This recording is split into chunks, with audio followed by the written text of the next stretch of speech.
Bon, alors, bonjour à tous. Euh, Sophie m'a proposé de venir faire une intervention ici sur la notion d'engagement. Bon, la notion d'engagement. Et moi, j'ai choisi de l'utiliser probablement là où elle est la plus pertinente dans mon exercice de socio-anthropologue, puisque c'est la facette que je vais utiliser aujourd'hui. Euh, à savoir, l'engagement sur le terrain. C'est de ça dont je vais vous parler. Et il s'agit moins d'un engagement comme on peut l'entendre dans la notion d'engagement politique ou d'engagement comme une série de rendez-vous. J'utilise vraiment le verbe engager comme la description d'une entrée, d'une entrée sur le terrain, et avec toutes les conséquences que ça peut impliquer pour soi, pour les personnes qu'on rencontre sur le terrain, parce qu'on dit un terrain, c'est un petit peu objectivant comme ça, c'est des gens. Et puis aussi pour ce qu'il y a entre les gens et nous, c'est-à-dire le travail socio-anthropologique et les rapports qu'on va produire et les réflexions qu'on va avoir et l'impact qu'on va avoir sur les situations investiguées. Bon.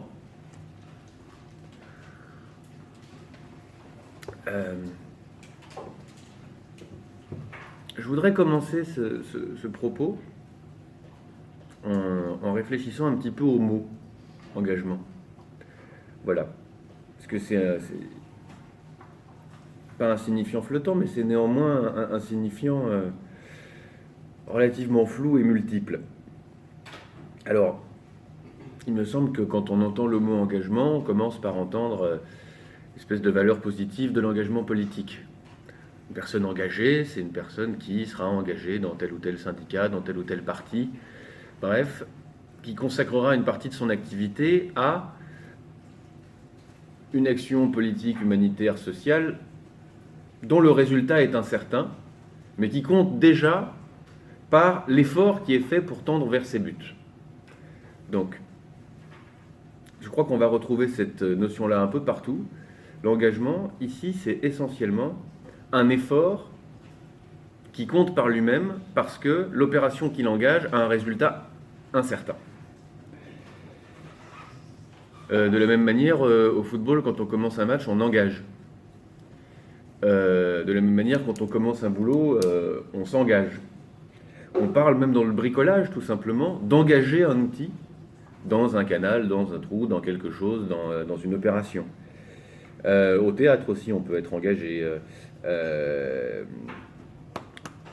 Moi, ce qui m'intéresse dans la notion d'engagement, c'est le fait qu'on commence quelque chose, on s'avance soi-même dans une opération, dans une entreprise, au résultat incertain.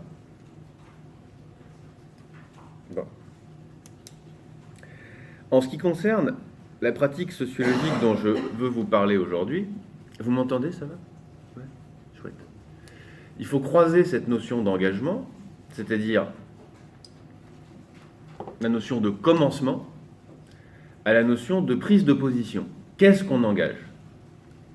Et comment on le fait?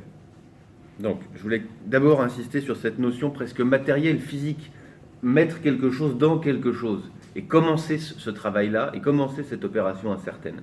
C'est de ça dont j'avais envie de vous parler pour commencer. Le deuxième point, c'est, évidemment, qu'est-ce qu'on engage? Alors, quels que soient ces engagements personnels, on peut par exemple être comme Alain Gras, militant de la décroissance, en plus d'être un socio-anthropologue.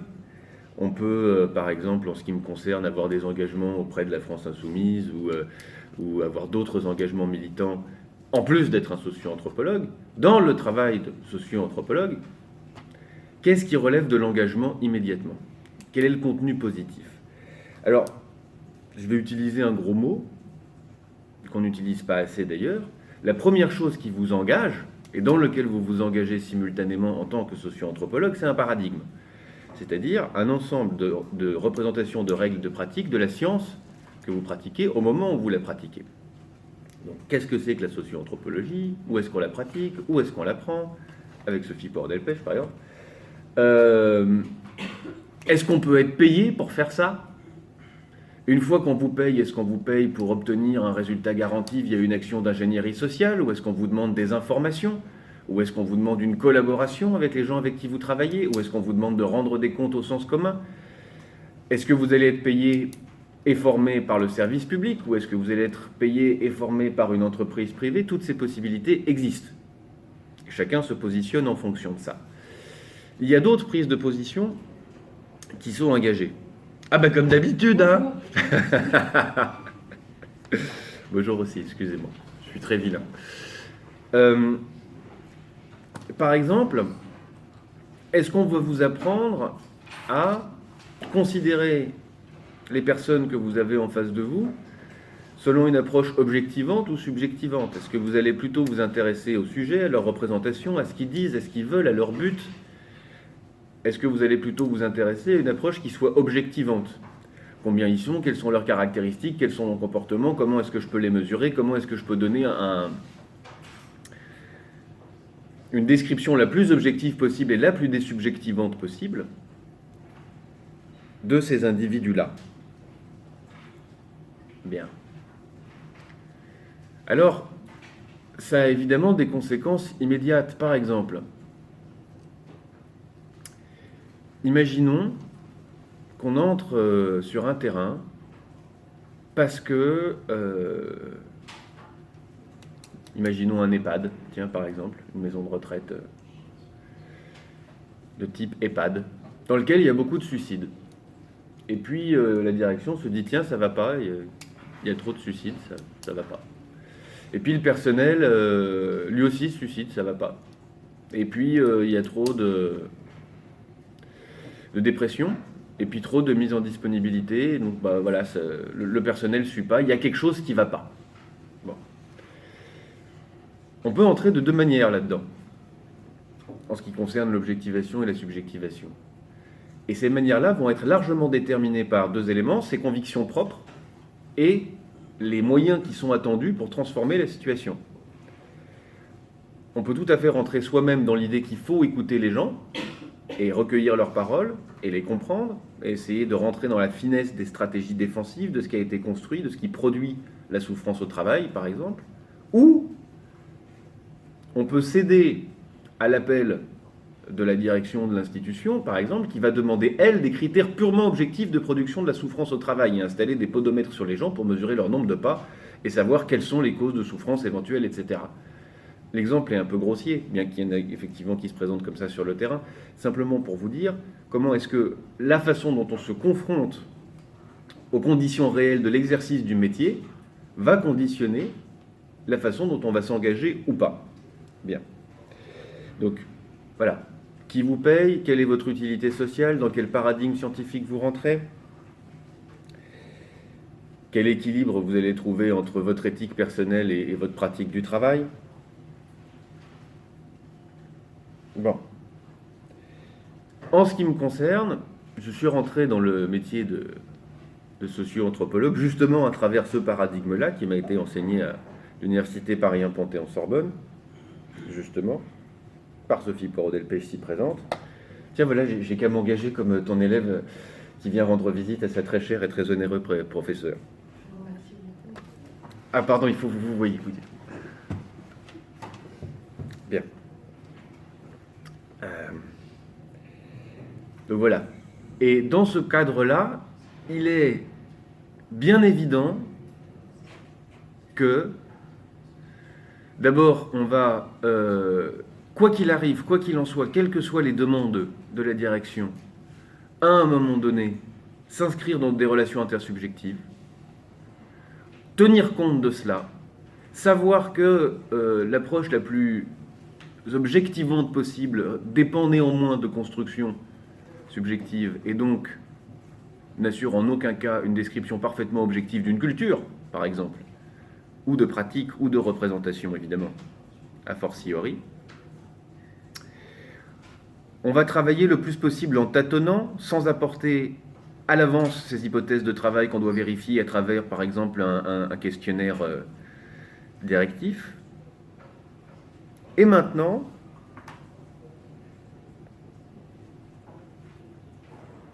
oui.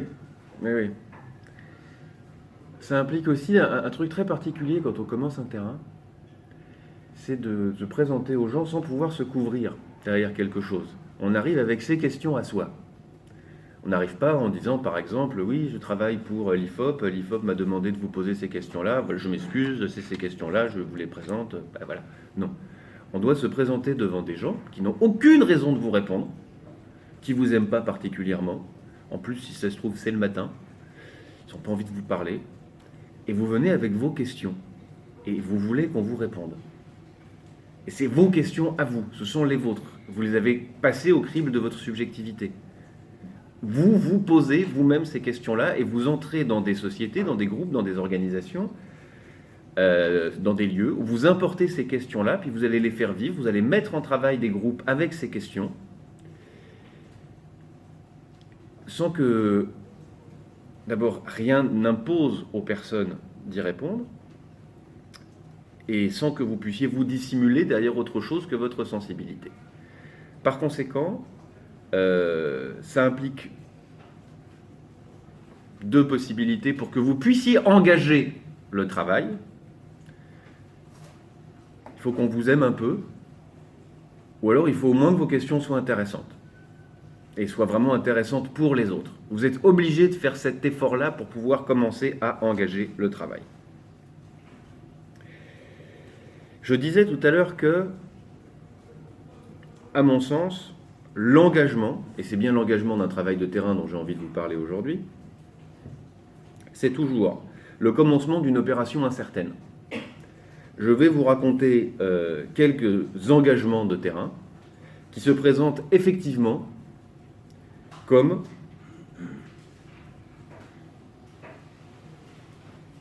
des opérations incertaines.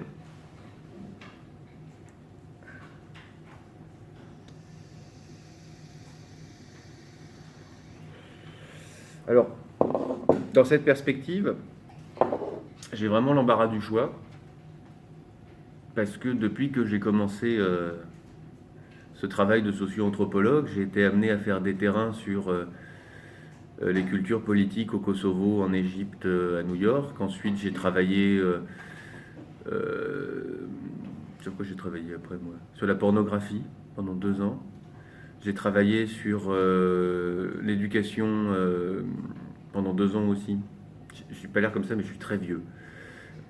Sur comment... pardonnez-moi. Comment on pourrait formuler ça? Pourquoi est-ce qu'il est impossible d'imposer l'approche qualité et le management par la qualité dans les établissements d'enseignement professionnel en région Île-de-France? C'était une commande du ministère de l'Éducation nationale via la Direction générale des scolarités. Tout à fait intéressant. J'ai beaucoup travaillé sur la santé en hôpital, dans des villes, etc. J'ai travaillé sur les sous-marins nucléaires, j'ai travaillé sur l'enfouissement des déchets radioactifs. Vous voyez, quand on commence une carrière de socio-anthropologue sans spécialité, si on veut bien, quand on est un outil sans destination prédéterminée, je me suis retrouvé à travailler un petit peu sur tout, si on veut bien, du cul au nucléaire en passant par l'éducation. Et par conséquent, j'ai en quelque sorte l'embarras du choix pour vous parler de terrain. J'en ai sélectionné quelques-uns.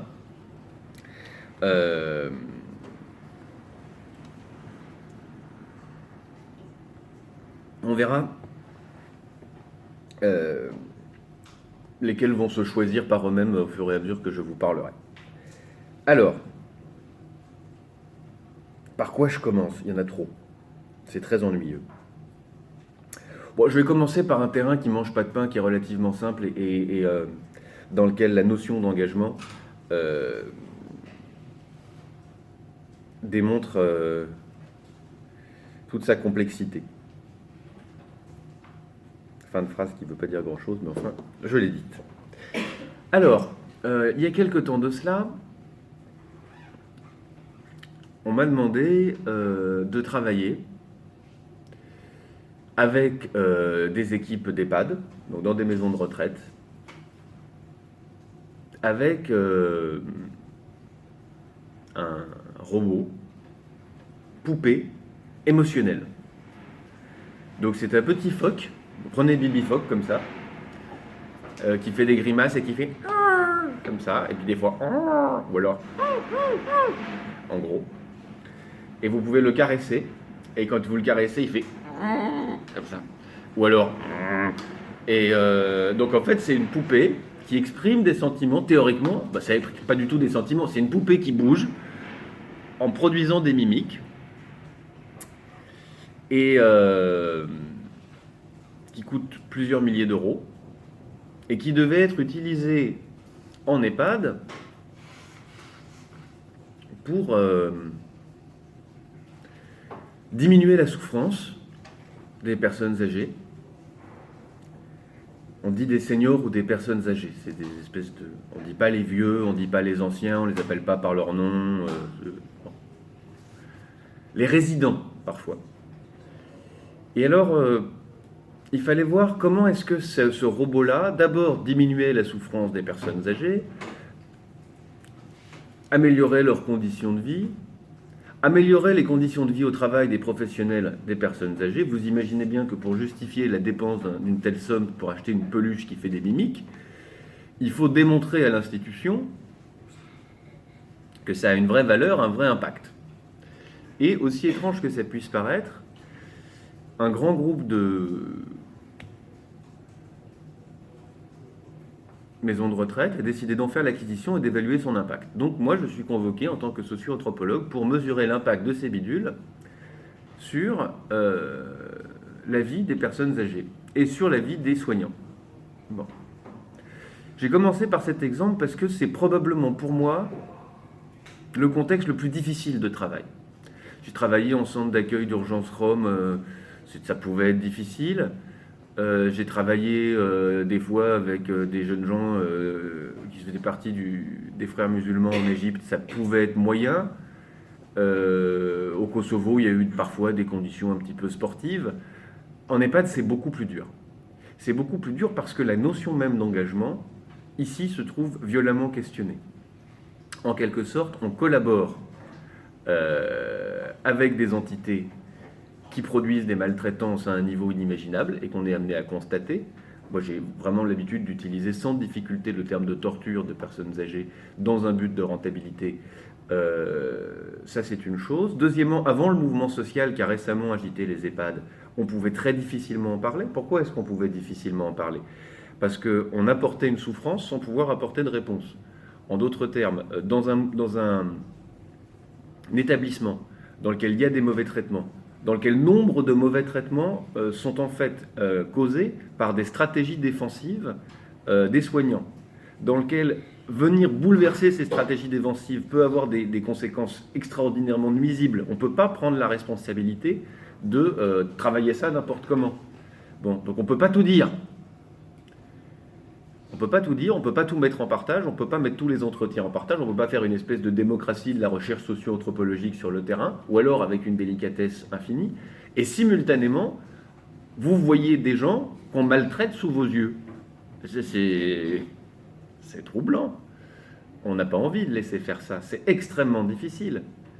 Vous ne pouvez pas laisser cette personne-là rester seule et maltraitée comme ça, c'est pas possible. Et pourtant, si. Donc, c'est un milieu dans lequel on se pose quand même beaucoup de questions avant d'entrer. Bon, il ne faut pas généraliser, je dirais que c'est dans 90% des établissements que les traitements sont aussi mauvais. Pas dans tous, parfois ils sont moins mauvais. Ouais, moins mauvais, je crois que c'est à peu près ce que je peux dire, sans dire plus. Et c'est des lieux où on se trouve donc engagé physiquement dans des dispositifs. Il m'est arrivé, par exemple, de me retrouver enfermé dans des sas entre deux environnements carcéraux, si on veut bien, ou environnements protégés, si vous préférez. Donc c'est très mignon, ça s'appelle des maisonnées, dans lesquelles il y a différents niveaux de démence. Et donc, ça veut dire juste que c'est des gens qui ont un peu la vieillerie. Au-dessus, il y a des gens qui ont un peu la vieillerie, mais c'est un peu marqué. Puis ensuite, il y a des gens qui ont de la vieillerie, et puis ils ont un peu d'Alzheimer aussi. Et puis ensuite, il y a ceux qui veulent partir. Alors eux, on les enferme vraiment bien. Il y a 2 portes, parce que bon, ils veulent partir, ça ne va pas. Et enfin, il y a ceux qui veulent plus partir parce qu'ils sont complètement éteints, mais qu'on enferme à double tour néanmoins. Donc voilà, il m'arrivait de me retrouver enfermé avec des gens qui tapaient à la porte d'un côté et puis personne de l'autre pour m'ouvrir pour que je puisse sortir. Enfin, c'est assez particulier. Et alors, voilà, je vous raconte tout ça. On me demande de savoir si des petites poupées peuvent changer quelque chose. Bon.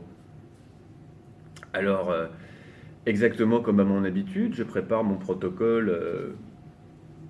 C'est d'ailleurs un terme un peu bizarre, protocole, hein, quelque chose qui nous sépare les uns des autres avant que je vienne vous poser mes questions.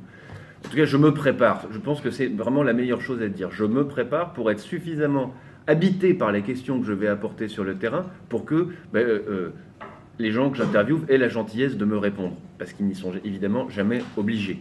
Donc c'est vraiment ça, c'est se laisser soi-même complètement habité par un terrain. Alors là, on n'a pas envie, quoi. On n'a pas envie. Et peut-être en quelque sorte pour me protéger, je me suis raconté une histoire. J'ai avancé, alors scientifiquement on dit j'ai formulé des hypothèses. En fait, j'ai pas du tout formulé des hypothèses, je me suis raconté une histoire et l'histoire était la suivante. Quand je vais arriver sur ce terrain avec ces joyeuses peluches, qui heureusement ils sont déjà, c'est pas à moi de les apporter, je vais me rendre compte que c'est un outil d'infantilisation. Et l'infantilisation c'est très pratique, parce qu'on est dans une population de jeunes femmes, pour l'essentiel, des professionnels, qui sont en train de s'occuper de leurs enfants quand elles sont à la maison. L'infantilisation de la personne âgée, ça va leur permettre de savoir faire, en quelque sorte, de savoir où ranger les personnes âgées. Et, je suis pardonnable quand même, parce qu'on était en train de donner des peluches à des petits vieux. Bon. Et... non mais c'est là. Et pour le dire autrement, tel que je pouvais l'appréhender avant d'engager le terrain, on donnait des peluches à des petits vieux pour les faire taire. Bon. Là, vous voyez, en quelque sorte, comment se prépare l'entrée. Et l'engagement, ça consiste à se présenter à tous, dire ce qu'on est en train de faire, les questions qu'on va apporter, s'asseoir, rester, observer pendant des journées entières, et puis commencer à discuter avec les uns et les autres, aussi bien patients, personnes qui ne parlent plus, d'ailleurs il faut rester à côté d'eux, essayer aussi de les comprendre. Enfin, on n'y arrive pas, mais ça n'a aucune importance. Là, on rencontre justement, c'est très très intéressant, les limites de ce qu'on est capable de comprendre. Quand on n'est pas, par exemple, face à une personne qui a l'Alzheimer de manière avancée, on se rend bien compte qu'on a l'impression de comprendre des choses, mais qu'en réalité, on ne passe que par des projections. Et néanmoins, on n'a pas le droit de leur couper la parole. Bon. En tout cas, moi, c'est comme ça que je me représente le travail. Et très très rapidement, il s'avère que je m'étais complètement trompé. Non seulement ces outils-là ne sont pas du tout utilisés pour infantiliser les personnes, mais ils sont utilisés exactement dans le but contraire. Ils sont utilisés pour les faire parler en tant qu'anciens parents. En fait, d'ailleurs, ça marche aussi avec les poupons. Il y a un article récemment qui est paru dans Rue 89 là-dessus, j'étais très amusé. Ça va les catastropher parce qu'ils ont acheté des objets très très chers. Donc en fait, l'idée est relativement simple. On place un poupon ou une peluche sur les genoux de quelqu'un qui a un peu perdu la tête, si vous me permettez l'expression, et qui à ce moment-là va se repositionner en position de parent et va raconter l'histoire de comment c'était quand il avait un enfant à charge, comment est-ce qu'il s'en occupait, ou comment ça se passait quand il avait un animal particulier à charge et comment il s'en occupait. Et donc, pendant un court instant, soignants et personnes âgées vont se retrouver en quelque sorte à égalité, très brièvement, mais en tant qu'aidants, en tant que personnes qui savent comment on fait pour aider quelqu'un. Alors, en fait, c'est utilisé plutôt pour redonner la parole. Et quand je dis redonner la parole, ça veut dire que des gens à qui on n'a pas parlé depuis 10 jours, ou 15 jours, ou 2 ans, on va leur donner la parole, on va écouter leurs histoires. Quand je dis 2 ans, j'exagère pas. Ce sont des scènes qui sont arrivées. Vous voyez, vous commencez à parler avec quelqu'un, où on rigole, on parle de la vie professionnelle de l'autre, on s'ouvre complètement, on se met à chanter une tyrolienne. J'adore chanter des tyroliennes. Et d'un seul coup, la directrice vous dit « Ah ben c'est formidable, ça faisait 2 ans qu'on ne lui avait pas parlé. » Voilà. Donc, à travers cet exemple-là, j'essaie de vous montrer comment la façon dont on entre dans un terrain, avec son paradigme, avec soi, peut se retrouver complètement mis en échec par le terrain lui-même, Mais en fait, c'est pas du tout un échec à cet endroit-là. C'est peut-être même au contraire l'occasion d'entrer dans le sens des choses. Je me souviens d'un... Tiens, je vais la raconter celle-là. C'était dedans. D'une grande leçon que m'a donnée Sophie Poro-Delpech, ici présente. Un jour que, après de nombreux efforts dans un centre d'accueil d'urgence Rome, où il n'y avait pas du tout de Rome, mais peu importe, à Montreuil, c'était une communauté très rétive.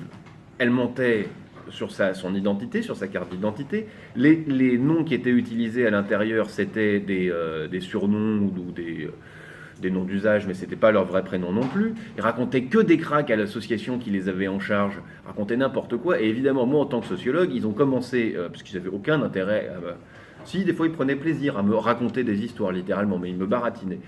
Au bout de plus d'un an de travail, je commence à rentrer vraiment dans leurs histoires. Ils commencent à me faire confiance, à me proposer de venir chez eux, en Roumanie, à me raconter vraiment leurs histoires, à me confier des choses. Ça commence à devenir intéressant. Et au sommet, miracle absolu de l'engagement sur le terrain, tous les jours, là-bas, ou pas tous les jours, pas du tout, 2-3 fois par semaine, pardonnez-moi, mais gratuitement. Enfin, ça alors, sapristi, on m'invite à leur cérémonie religieuse. Je suis admis à leur cérémonie religieuse. On me fait passer un test, on me demande si Jésus est un prophète. Heureusement, je dis non, c'est la bonne réponse, ça va, ouf, j'ai le droit d'entrer. Et j'assiste à leur cérémonie religieuse, qui est un genre de drôle de mélange de cérémonie baptiste, catholique, roumaine, avec des éléments qui viennent d'Irlande. Enfin, c'est un mix assez particulier, mais il y a une séance d'exorcisme collectif où tout le monde se met à hurler. La séance va durer plus d'une demi-heure. Les enfants pleurent, les gens crient tous ensemble, on est 190 dans une salle plus petite que ça, je sais parce qu'il y a tout le centre d'accueil, le camp, ils sont 196.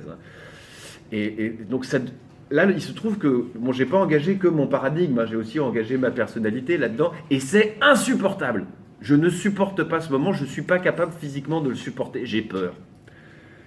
Je sais pas pourquoi, mais je me sens pas bien. Et donc, bien qu'il m'ait fallu un temps énorme pour supporter ça, au moment de cette cérémonie-là, je fais une crise. Et je dis, ben voilà, je m'en vais, salut, je vous supporte pas, je m'en vais. Et alors je m'en vais, et je rentre catastrophé à Paris, presque en larmes, parce que, en un sens, des mois et des mois et des mois de terrain ont abouti à cet échec, et j'ai l'impression d'avoir perdu toute ma crédibilité auprès de ces gens, qui sont extrêmement croyants, et par ailleurs, je ne sais pas s'ils sont extrêmement croyants, mais ils sont extrêmement pratiquants, et une grande partie de leur vie sociale s'organise autour de ce culte. Bon, par exemple, ils ne chantent et ne dansent que pour des raisons religieuses. Donc si vous voulez travailler sur ce matériau-là culturel, il faut passer par la religion et la crédibilité par rapport à ça. Je viens de leur dire, vos cérémonies sont insupportables. Je vais donc voir, désespéré, ma très chère et très honorée professeure s'y présente, et je lui raconte l'histoire. Et elle me dit, mais non. Au contraire, ça va commencer. Et elle avait raison. Quand je suis retourné les voir, ils m'avaient adopté, ils rigolaient. J'étais cette petite chose faible qui supporte même pas une séance d'exorcisme, mais je faisais complètement partie de la famille. J'étais engagé. Et je reviens là-dessus. Pour moi, l'engagement en socio-anthropologie, quand on rentre dans un terrain, c'est rentrer dans une opération au résultat incertain. C'est rentrer dans un pacte d'incertitude avec les autres. On commence, et je pense que je pourrais résumer mon engagement en socio-anthropologue dans la cité comme ça. Engager des pactes d'incertitude. Je viendrai plus tard sur la dimension municipale, collective, départementale, régionale de ce type d'engagement. En d'autres termes, quand on peut traduire cet engagement de l'incertitude, à des échelles politiques supérieures. Je voudrais vous donner un dernier exemple de tout petit engagement à l'échelle interpersonnelle. Alors, c'est un autre terrain que je commence avec une institution qui me demande vraiment le plus possible de l'objectivation. Alors, il s'agit de comprendre une institution qui s'appelle Hospitalisation à domicile, HAD. Une HAD, c'est une entité mixte qui se situe à la frontière entre un hôpital d'un côté et une institution qui la finance, à savoir une mutualité.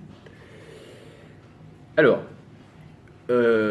c'est relativement confortable parce que les patients traités en hospitalisation à domicile sont plutôt très très bien traités.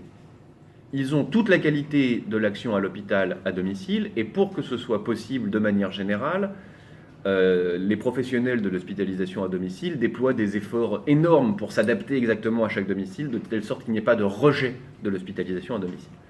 Il y a pas mal de souffrance au travail dans l'institution, hospitalisation à domicile, chez les infirmières, les coordinateurs, etc.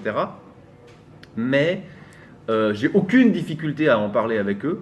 Ils ont déjà fait ce que les EHPAD sont en train de faire maintenant, c'est-à-dire un travail réflexif là-dessus. Ils en parlent, ils parlent des causes. Ils essayent de m'engager d'ailleurs dans leur conflit. C'est pas très difficile de se mettre à sa place précisément et avec eux de négocier une place. Donc voilà, les choses se passent comme ça. Bon.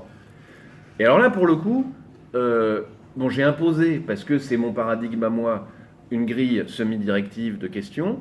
En revanche, ils veulent absolument que tous mes entretiens soient retranscrits avec les questions dans l'ordre et qu'ils soient scannés et traités ensuite avec un logiciel de traitement, etc. Et donc, ils ont vraiment besoin que je fasse en quelque sorte mes entretiens de manière mécanique. En quelque sorte, quand je suis dans ce contexte-là, je suis à la lettre, au cours de mes entretiens, le schéma qui a été défini avec les partenaires. Donc voilà, je suis engagé sur ce terrain et je suis un peu coincé. Bon. Et alors, donc ce terrain se fait en 2 temps. D'abord, on interviewe des patients chez eux, plein. Alors c'est hyper agréable, on va dans tel ou tel bled, à vélo, en train, c'est sympa. Bon. On s'assoit chez les gens, souvent ils nous invitent à manger, à boire un coup, à rencontrer leur famille, justement les aidants, comment ça se passe réellement, on va se promener avec eux pour voir comment c'est, pour les comprendre. Ça c'est très chouette. La deuxième phase c'est avec les soignants, et ça se passe quelques temps après. L'essentiel des patients négatifs soit étaient traités pour des cancers lourds. Youpi, youpi. Néanmoins, ça se passe très bien. Et je parle là essentiellement de personnes âgées. La troisième infirmière que je vais interviewer, c'est une infirmière qui travaille avec les enfants. C'est une infirmière puéricultrice. Je l'ai vue à l'entrée et on commence à parler. Et donc, j'aligne mes questions. Elle a 20 minutes à m'accorder. C'est très cadré. Quand elle comprend que je ne suis pas là pour évaluer son travail, mais plutôt pour comprendre qu'est-ce qui fait la qualité du point de vue des patients et de leur famille, ça la rassure plutôt. Donc la chose se passe bien et de manière mécanique. Et brutalement, je ne sais pas d'où ça me sort. Vous allez voir, en plus, la question est très maladroite. Il y a un... Je suis possédé par le terrain, par le démon, on a l'habitude de dire. Et d'un seul coup, il y a une phrase qui sort. C'est marrant parce que je lisais hier soir des témoignages d'analystes qui racontent tous leur meilleur patient, si on veut bien. Et dans les histoires de transfert et contre-transfert, il y a quelque chose comme ça dans le travail de socio-anthropologue, sauf que d'abord, c'est moins l'objet, et j'aurais tendance à vous dire c'est moins maîtrisé. Et puis par ailleurs, nous on est seuls et on se fait posséder par des collectifs. Alors ça c'est assez particulier. Bon.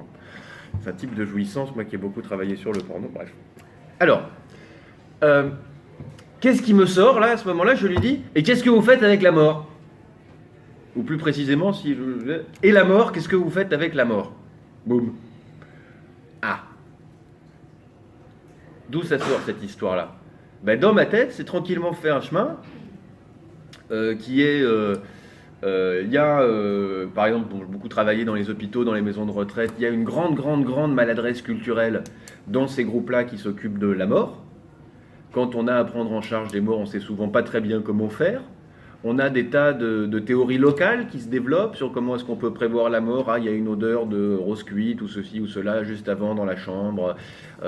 Souvent, on ne sait pas quels sont les gestes où on les improvise relativement localement. Mais enfin, en gros, quand vous êtes dans les EHPAD, vous vous apercevez qu'il y a un corps de femme entre 20 et 24 ans qui s'occupe de la mort de centaines de milliers de personnes chaque année, sans avoir été réellement formé à ça, ou préparé, ou encadré culturellement pour le faire. Donc je sais que, voilà, d'expérience, cette question-là me traîne dans les oreilles. Par ailleurs, soins palliatifs en HAD, bah évidemment, dans ce cas-là, il y a question de la mort. Oui, mais les enfants. Donc là, j'ai dans ma tête quelque chose qui s'est fait comme le mélange. Cette personne-là s'occupe de la mort d'enfants sans être accompagnée par rapport à ça. Boum. Et ça s'est fait tout seul, et la question est sortie. Vous sortez du cadre. Bon. D'un seul coup, cette dame, effectivement, s'émeut. Naturellement. On tombe sur un sujet émouvant. Et on engage cette discussion-là. Et le temps de l'entretien, évidemment, explose. Et on sort complètement d'un cadre pour entrer dans une relation totalement intersubjective. Et quasiment d'ailleurs politique. À travailler sur la question de... il y a comme un trou dans notre culture de la mort. Il y a un endroit où on ne sait pas faire. On ne sait pas voir la mort comme quelque chose de désirable en dehors du suicide. Et on ne sait pas identifier la mort comme un but. Moi, je suis là pour qu'il meure. Mais pour qu'il meure bien. Et je vise une bonne mort. Et une bonne mort d'enfant. Vous voyez ? Et là, elle est dans un vide total. Personne parle de la bonne mort des enfants. C'est pas quelque chose sur lequel on peut se reposer. Bon. Là encore, vous voyez qu'on engage une opération incertaine. Bien.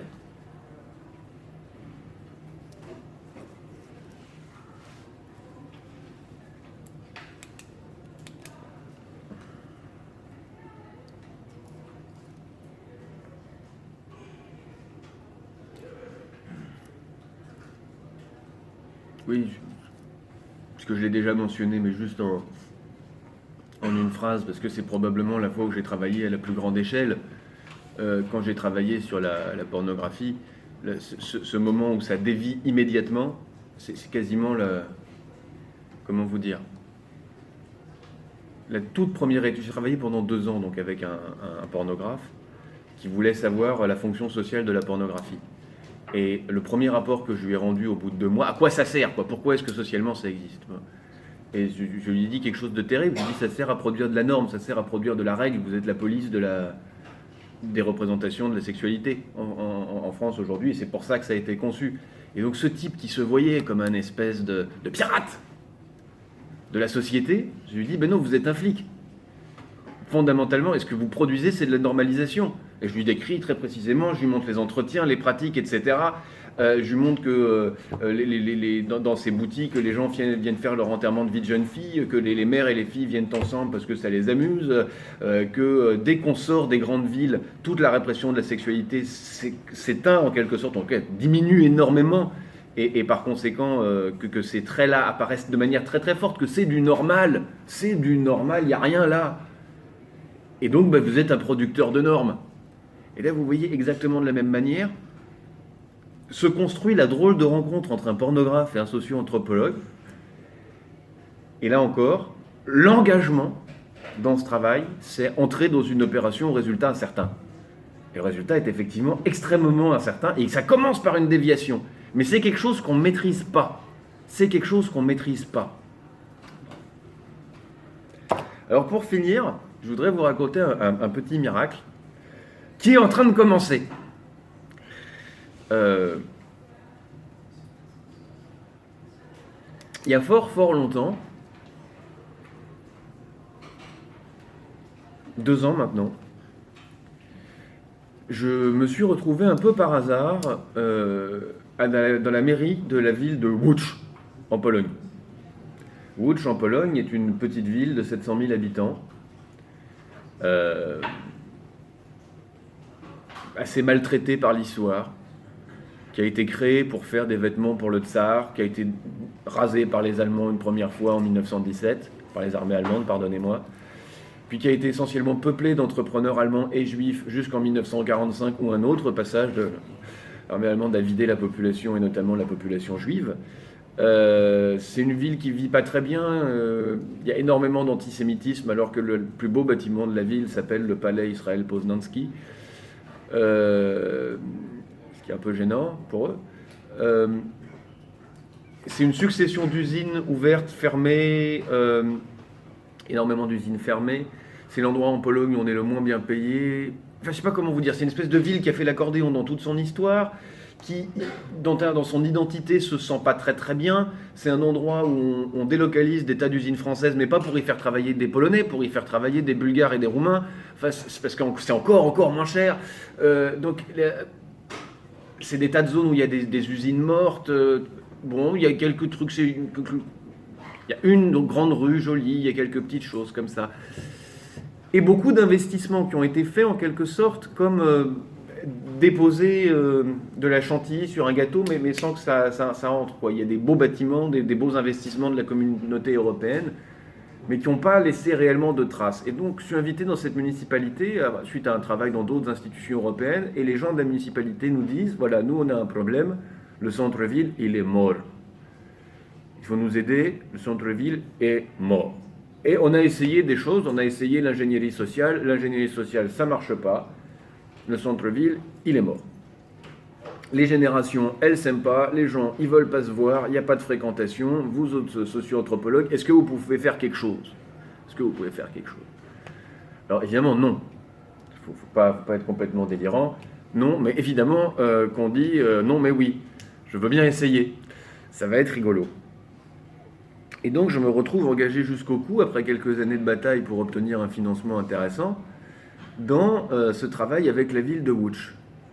Alors moi, en tant que socio-anthropologue, à ce moment-là, tout m'intéresse, parce que si l'entité à laquelle je parle, c'est une ville, ce qui m'arrive par ailleurs dans d'autres travaux que je peux faire, et j'ai commencé par là, moi, à Alexandrie, à Pristina et à New York, j'ai besoin de me laisser complètement habiter par cette ville-là, totalement pénétré par la ville. Bon, c'est beaucoup.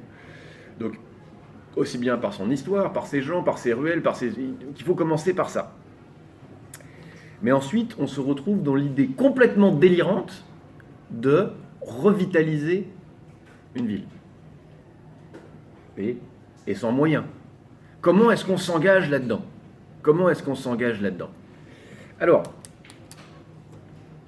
très vite, on organise des rencontres où il y a notamment des universités, des hôpitaux, des représentants d'associations, et puis la mairie, et les anciens de la mairie, et ceux qui sont au poste de pouvoir.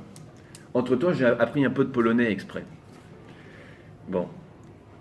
Et il commence à être question d'organiser des petits parlements locaux pour décider, et moi c'est moi qui l'ai proposé, donc je suis très content, pour décider de ce qu'on pourrait faire dans chaque quartier et comment est-ce qu'on pourrait créer des chemins, des routes entre les différents districts de la ville qui aient du sens, et puis organiser un festival, et puis des régates, et puis créer en quelque sorte des identités locales dans les districts pour faire exister une forme de pluralité. Ça commence à phosphorer comme ça. Phosphorer, excusez-moi, c'est très marketing. À brainstormer, c'est encore mieux. Mais même ici, vous faites pareil, vous êtes insupportable. Mais je sais que vous travaillez beaucoup à progresser. Alors, tout ça commence à se discuter. Comment est-ce qu'on va organiser des parlements locaux pour refaire en quelque sorte, si vous voulez, la ville et son fonctionnement ? C'est quand même marrant. Et puis j'entends les gens de la ville dire dans leur coin, oui mais ça quand même, c'est trop de démocratie. Alors, c'est marrant parce que, vu leur âge, je me dis, oui mais non, c'est pas des gens qui travaillaient en démocratie populaire de Pologne. Ils sont venus après. Et effectivement, quand je parle avec eux, c'est des gens qui ont commencé à travailler en 91-92. Ils ont une expérience formidable de la ville, mais ils ont aussi une expérience formidable de comment la ville est devenue ce qu'elle est. En d'autres termes, comment un grand coup d'ingénierie sociale absurde et qui part dans tous les sens, et qui trouve que quand même il y a trop de démocratie, on arrive effectivement à un centre-ville déstructuré et mort. Alors qu'est-ce qu'on fait face à une chose pareille ? Comment on fait pour engager le travail à cet endroit-là ? Bon, je ne sais pas quelle est la bonne recette, mais c'est exactement... je vais vous raconter ce que moi j'ai fait à ce moment-là. Dès que j'entends la dame dire qu'il y a trop de démocratie ici, je fonce la voir, et au lieu de lui dire, évidemment, vous avez raison, il y a trop de démocratie, on n'est quand même pas focus à ce point-là dans la profession socio-anthropologique, je lui dis, ah, ça m'intéresse ! Comment ça, il y a trop de démocratie ? Je veux donc commencer mon enquête avec vous. Vous avez une expérience formidable. Vous avez commencé à travailler là en 1992. Personne ne connaît la ville mieux que vous. Et jusque-là, ça va, c'est vrai. Je ne dis pas qu'elle sait y faire, parce qu'en l'occurrence, la responsable du service qui m'intéresse là et que je vais commencer à interviewer, c'est celle qui coordonne partout les centres culturels dans la ville, qui organise des activités, des festivals, des manifestations. Ça va être le bras armé de mes tentatives délirantes, si on veut bien. Quand j'ai une idée, je vais passer par elle pour essayer de monter des choses. Regarde, commence, on va faire des interviews. Et alors là, c'est formidable. Elle mobilise toutes ses équipes pour m'organiser. Moi, c'est génial, enfin, c'est fou de pouvoir travailler comme ça. Des entretiens avec tout le personnel de ce service-là de la municipalité. Bon, donc vous voyez, on vous facilite le travail. Et à la suite de ça, elle organise quand même une réunion, parce qu'il ne faut pas trop de démocratie, où ensemble on se met d'accord sur les résultats. J'ai jamais vu ça. J'ai jamais vu ça nulle part. C'est-à-dire que vraiment, quand elle disait trop de démocratie, c'est que probablement dans cette institution-là, on n'a pas gardé une vraie culture de la démocratie qui est populaire. Donc, réunion pour coordonner les résultats des entretiens individuels. Ce qui vraiment s'oppose totalement à ma façon de travailler en tant que socio-anthropologue, qui consiste au contraire à rencontrer une personne et à rentrer complètement en relation avec cette personne-là pour ensuite essayer de comprendre effectivement ce qui relève du groupe, du commun, dans ce qu'elle me dit. Et pas être dépendant de mes questions sur mon questionnaire pour la comprendre, parce que sinon ça devient bête. Bon. Et alors, il se crée quelque chose comme un aveu collectif, assez intéressant, qui est de dire, ben oui, voilà, nous on sait bien que les gens ils restent chez eux, ils sortent pas, c'est pour ça que le centre-ville est mort, ils viennent pas nous voir, on les touche pas, on les concerne pas. Mais eux, ils nous intéressent pas. Nous, ce qui nous intéresse, c'est ceux qui viennent nous voir. Voilà, et donc en fait on se rend compte que la municipalité, et c'est des choses qui commencent à apparaître dans tous les autres entretiens que je fais, c'est créer un certain nombre de micro-clientèles avec qui on est en relation et en ayant parfaitement assumé le fait que la population ne les intéresse pas. Et bien alors, il est bon. Voilà, donc j'aurais pu vous parler de différents engagements politiques. J'aurais pu vous parler aussi... Attendez, c'est pas fini. J'ai encore droit à 3 minutes. De mon engagement en tant qu'enseignant ici, parce que je le considère comme un engagement. Parce que je considère que c'est pas la rémunération qui motive mon travail ici, vu qu'elle est, à mon sens, et vu le reste de mon activité professionnelle, elle est négative, la rémunération ici. Et c'est un mélange d'engagement qui est basé à la fois sur un ensemble de principes, sur l'idée qu'il faut se mobiliser tous collectivement pour assurer à chacun le droit d'être enseigné, le droit de recevoir du savoir ici. Et puis d'un autre côté, l'immense plaisir que j'ai à enseigner, parce que comme vous pouvez le voir, c'est quelque chose qui me fait profondément jouir. Donc j'aurais pu vous parler de ça, j'aurais pu vous parler d'engagement politique. Il me semble que en revenant à la signification du mot engagement, c'est-à-dire vraiment faire entrer l'outil dans quelque chose, s'engager dans une opération incertaine, et en insistant sur cette incertitude et sur ce que j'ai appelé le pacte d'incertitude qu'on commence à construire avec les personnes qui acceptent très très gentiment de répondre à nos questions, parce qu'ils ont quand même toute notre richesse à moi dans leurs mains. S'ils refusent de nous parler, c'est foutu. Je vous parle là aussi d'un engagement, c'est-à-dire d'une façon dont on se positionne pour une action, en vue d'une action, dans la vie, en l'occurrence dans la vie professionnelle d'un socio-anthropologue. Voilà, j'en ai terminé.